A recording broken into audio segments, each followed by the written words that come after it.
Lumkamkhethwa, Michael Komape, Siyamthanda Mfunu, and Lista Makongwa.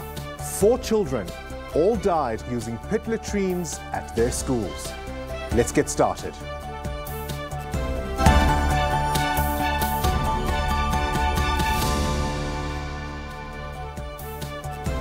Good evening and welcome to the Democracy Gauge. I'm Bongani Bingwa. Your issues and your voice are key to this show. This program is all about you. Our focus tonight may make you cringe. You may want to pull your nose. Certainly this crappy topic will be upsetting. I'm referring to the inadequate sanitation in some of our public schools. Besides no dignity for our children, they risk their lives every time they have to relieve themselves. By the end of 2018, there were almost 4,000 schools with only pit latrines for sanitations. During the 2019 budget speech, it was announced that over 30 billion rand had been allocated to build new schools and maintain schooling infrastructure. An additional 2.8 billion would be added to the school infrastructure backlogs grant to replace pit latrines at over 2,400 schools. So that brings us then to our poll questions. Tonight's topic: should the bucket system at public schools be made legal? You know the colors to choose from. Green is yes, yellow maybe, red is no. Of course, you can go to our poll topic on sabcnews.com and you can answer the question on Facebook and on Twitter. Remember to use the hashtag SABCDG25 and hashtag SABCNews. 5 years ago, little Michael Komape fell into a pit toilet at Mahlodumela Primary School. His parents are still reeling from that loss. The tragedy happened at Chibeng village outside Polokwane in Limpopo when the dilapidated toilet collapsed on the 5-year-old.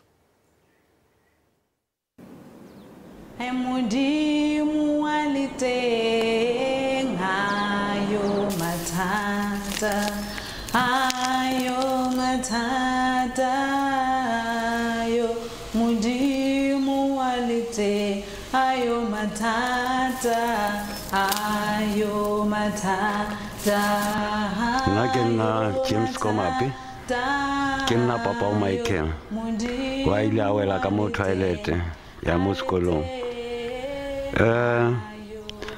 Michael Komape, Tremopula Kami, Kagamurai, Kare Lore, Harsalakam Cover Lekawan, Michael Salayas Kolonga Singapore. Kami Karele Kamarai Pilaruputi and Michael. Kudu ka tšatši lore o tlhokofetše ka lona di 20 January re kwa bohloko kudu re thoma o moopola ene re ile khotho ra pitla khotho ka mokgwa ile re molato o fedile ka gona a seng re kgotsofale re le family le gannyane ke ge re tšea taba rena re iša phili mo government ona nka se re ke humane thekgo Thego ke humane mo section 27 ke bona batho ba lekileng gore thega o ya le rena kwa le kwa o re thusha o re isha counseling ke bona batho ba le ke boneng ka re ba re file thego ka molapeng government yona se tšwe ke bone thego e itisheng ka molapeng le la Komape mola ile gore ba senyeditše family ya Komape le mathomong a seng ke batle ba to ipona phosho gore bona ba senyeditše family ya Komape. Democracy ya South Africa yona ke yona re a bona e gona e no tshwenya ke corruption ka mogare ba eta pele ba rena ke bona le gore ba ne corruption a re tshwanela gore re lebale re ka se lebale ka yena di wa tlhokofetseng ka gona re ka se lebale. It's a pain no family should ever have to experience. This incident, of course, has led to a legal battle between the Komape family and the Limpopo Education Department. Mahlodumela Primary did receive proper toilets following little Michael's death. But it's a story that has just, it's caused so much indignation and anger. And to deal now with this issue, we're joined from our Cape Town studios. We've got a special guest, Sibabalwe, who is, of course, the Parliamentary Officer for Equal Education, joining now us from our Cape Town studio. Sibabalwe, it's 2019. We've been made so many promises. The horror of little Michael's death has not been the only one. Why are we still having this conversation? Thank you so much for having me, first of all. I think it's a very important aspect that you're raising prior to asking the question, but really that so many promises have been made, and a promise is one thing, but going against the law is another thing, and I think that that's where the conversation needs to be steered towards. Firstly, we have the norms and standards, which is a law that was promulgated in 2013 by Basic Education Minister Angie Motshekga. And basically what the law sets out are different regulations and measures and mechanisms that specifically tell us what a school should look like. And one of those aspects that it touches on is sanitation. Now, when this law was written into or was promulgated in 2013, the law made plain pit latrines illegal. So the 2,400 schools that you were referring to earlier that the government still plans to eradicate are in fact illegal forms of sanitation.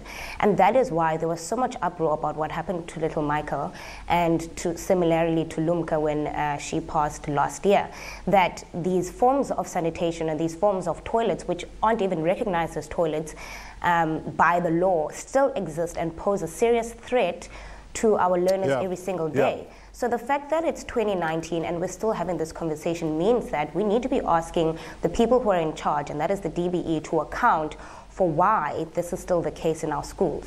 Sibabalwe, the president, I remember, asked the minister for an audit at some point towards the end of last year. Has that at least been finalized?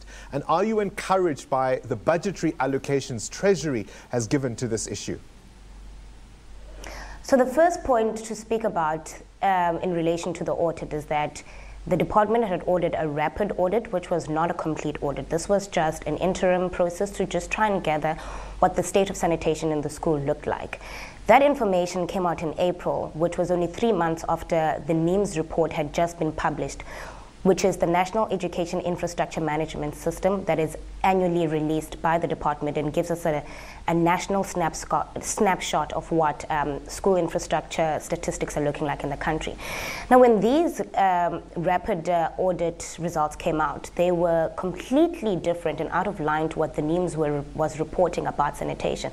So what the first issue we picked up, that firstly, the DBE seems to be unaware, or government in general seems to be unaware about the actual number of schools that have inappropriate sanitation in this country. Then, moving further along, a more extensive audit was then carried out, and then these results were then unveiled in August when the SAFE initiative, many will remember, was launched by President Ramaphosa.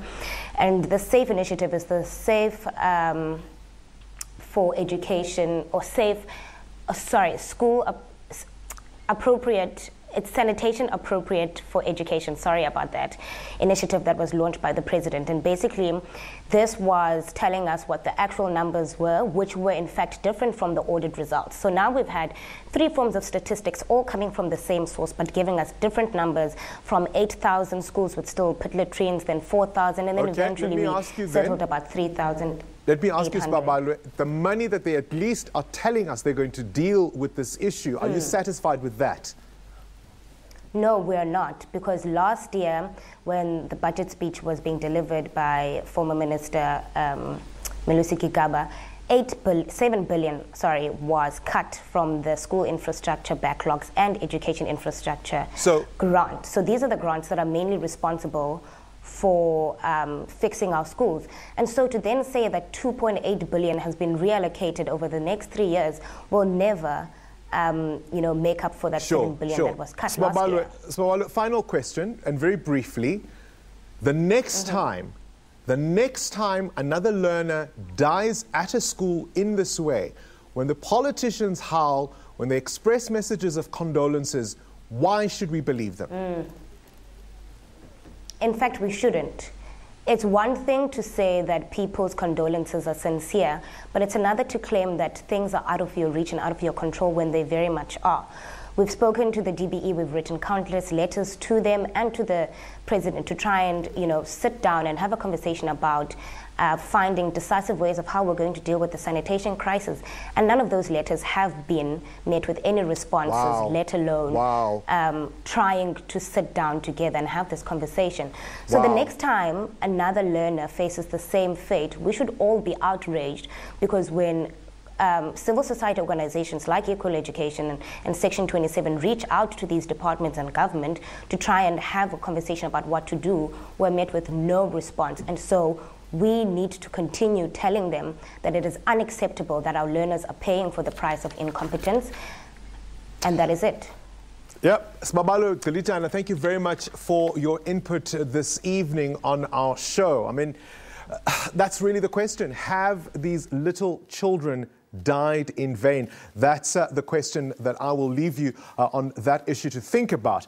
All right, so we're asking the poll question tonight: should the bucket system at our public schools be made illegal? You know the colors. Green is for yes, yellow is maybe, red is no. You can interact with our poll at sabcnews.com. You can also do so on Facebook and Twitter in answering our question. Remember to use the hashtag SABCDG25 and hashtag SABCNews. We'll share your views after the break.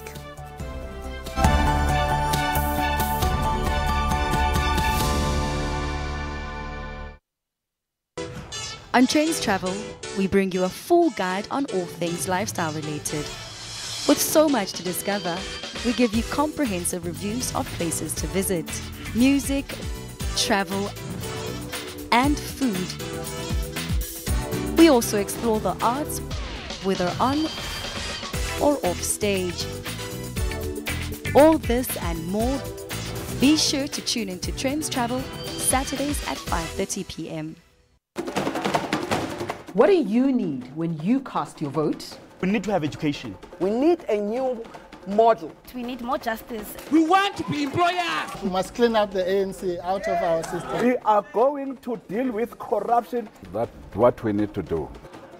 For the answers, don't miss the all-new season of The Big Debate every Sunday at 7 p.m. on SABC News Channel 404 and SABC2, starting 10th of March. In a UN report, scientists say climate change is getting worse. 1/3 of our food sources for the population come out of the ocean. We spoke to people who have been directly affected. We have lost a lot of cattle. Gemsbokvlakte, Tosca gebied and Jakkalskop. Everywhere you will see there's animals dying. I've lost 2 of my cattle this January. Africa's demand for clean drinking water is rising. Drinking water is a top priority. The next day when the water comes back, it's dirty. I have implemented a level 5 water restriction, effective immediately. Environmentalists seek solution to preserve the planet. This is a Cape Kirpa, which is also one of the endemic species that is only found within the Western Cape, so it occurs nowhere else in the world except in our water systems.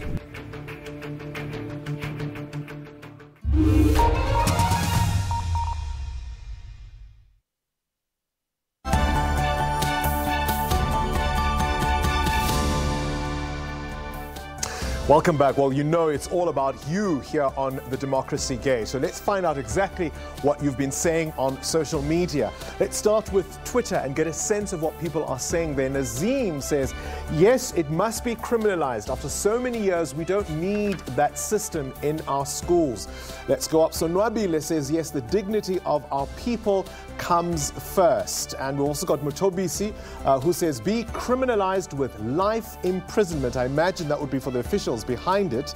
Spotter says, it's unfortunate that such a question even arises. It reflects bad on governance issues. All it needs is a responsible and caring government that uses taxpayers' money for what it's meant for: service delivery. I mean, you can't put it better than that. We shouldn't really even be having this discussion in 2019. Spore. All right, what's the picture then on Facebook? Lovemore says, personally, I think the bucket system works quite effectively compared to other means, as it saves a lot of water. Any individual who uses this system is guaranteed clean after using the toilet. I have to wonder, Love More, if this is the system you have in your house. My sense of humor fails me there, I'm afraid. We've got another one here saying people in Khayelitsha still use the bucket system, and that's the point, isn't it? It's not only the schools, but this is a problem that is prevalent all around the country. We are still, sad to say, in 2019. All right, as you know, of course, we've been traveling the length and breadth of the country, finding the stories of ordinary South Africans. And of course, we are in Johannesburg today. And we're looking at a story of a businessman who really has had opportunities he otherwise would not have had before. Nazir Osman is the person who has a sweet factory, who has been given opportunities he says he simply would not have had in the past. And this is his story, Nazir Osman.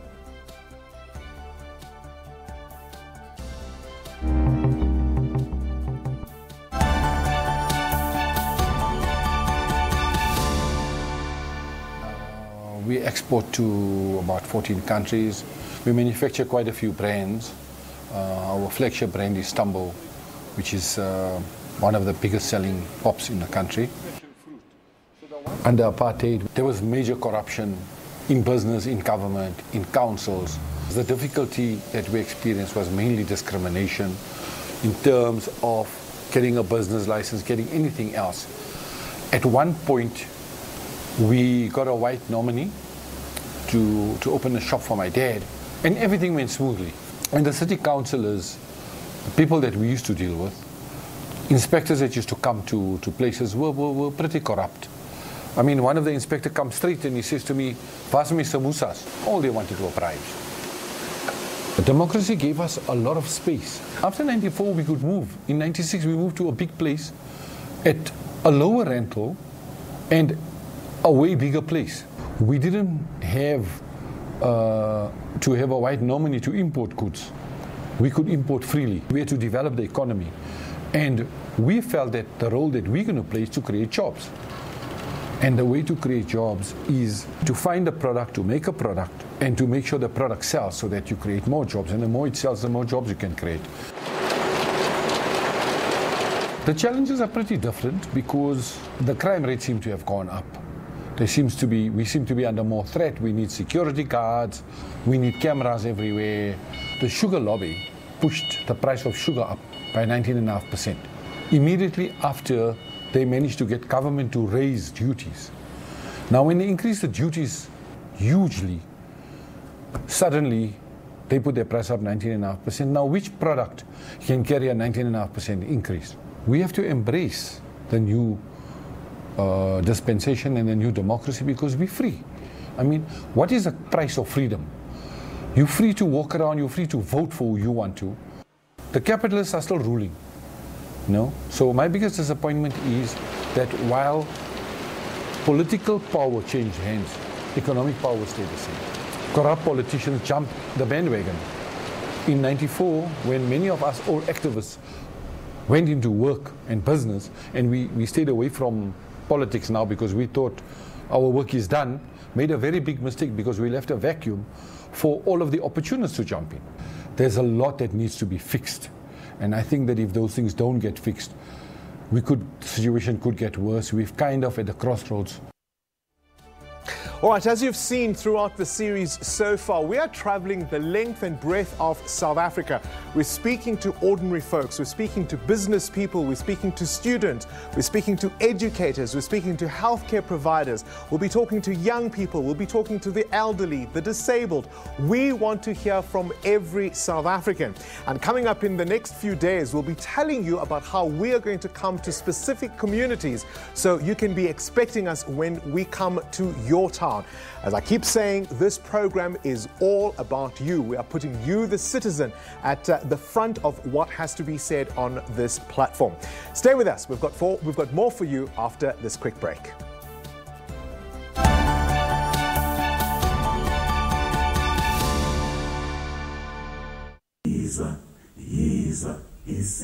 In my time, I've truly seen it all firsthand. Angizwanga ngizibonele ngalawam amehlo. Going through my photographs and reflecting on my memory box really brings back many life experiences that are bittersweet and humbling. In this, my homeland, I've entertained tourists and offshore traders. I've evolved from dealing with the battering system to trading foreign exchange. I've traveled to the ends of the world and tasted a diversity of culinary palates. To outsiders, I have lived alongside wild animals, tamed some, and collected livestock as wealth. So my memory box is overflowing. And don't get me wrong, I'm not bragging, but in fact, I'm breaking and hurting deep down inside of this heart of mine. Why? What for? I hear you ask yourself, my fellow Africans, friends and family.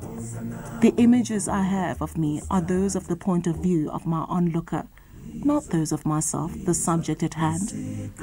I'm choking and suffocating at the chalice those anthropologists and filmmakers tie around me as some sort of grand name tag. Stories have been made and told of me, not of my own words. Films and graphic images have entertained millions of audiences at my expense.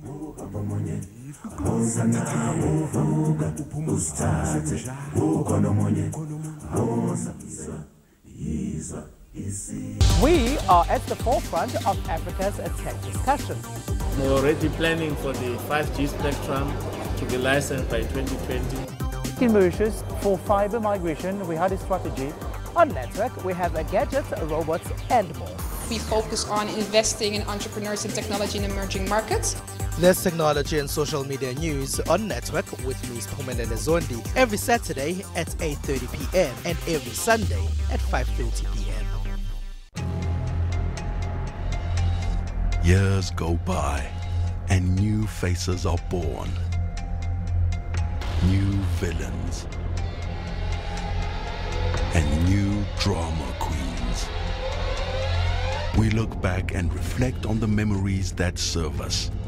A tight bond molding us together, creating stories that will last forever. Make your evenings memorable. Weekdays on SABC 1. Mzansi for sure.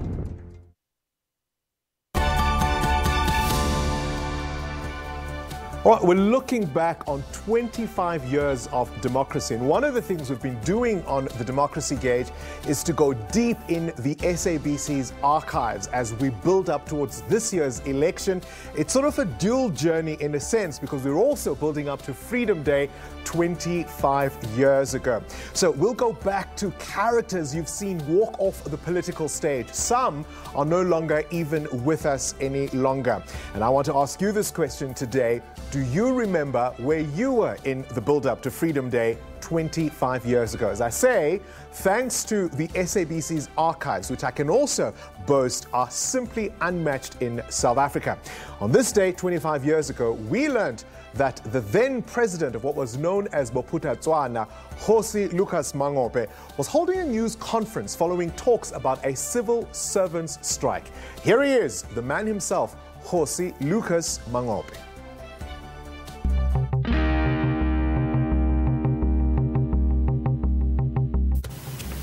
Well, there are various reasons why we decided as cabinet that we would not take part, we would not register.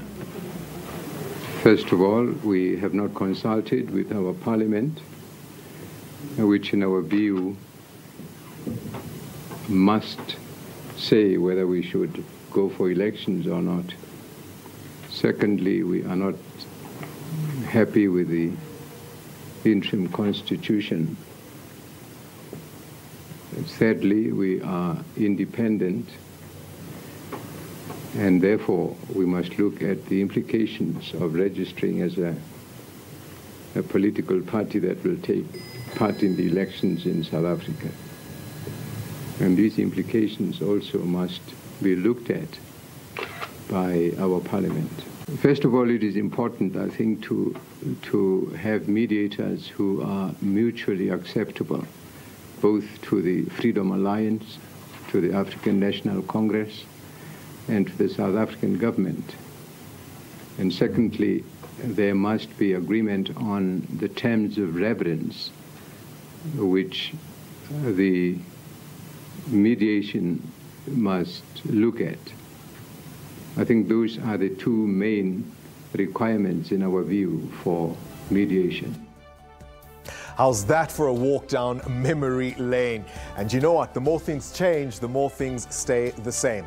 Well, thank you for taking the time to watch and to participate in our show. Tomorrow, we're going to go somewhere a little different. We're going to be asking if born-free music is a new kind of revolution. That now means our poll is open. Of course, as always, you choose from our three colors. Green is yes, yellow is maybe, red is no. And you can interact with that poll on sabcnews.com. We always ask you to answer the question using Facebook and Twitter. Remember our hashtags, hashtag SABCDG25 and hashtag SABCNews. Once again, thank you for watching from me, Bongani Bingwa, and Fortune. Until tomorrow, Good night.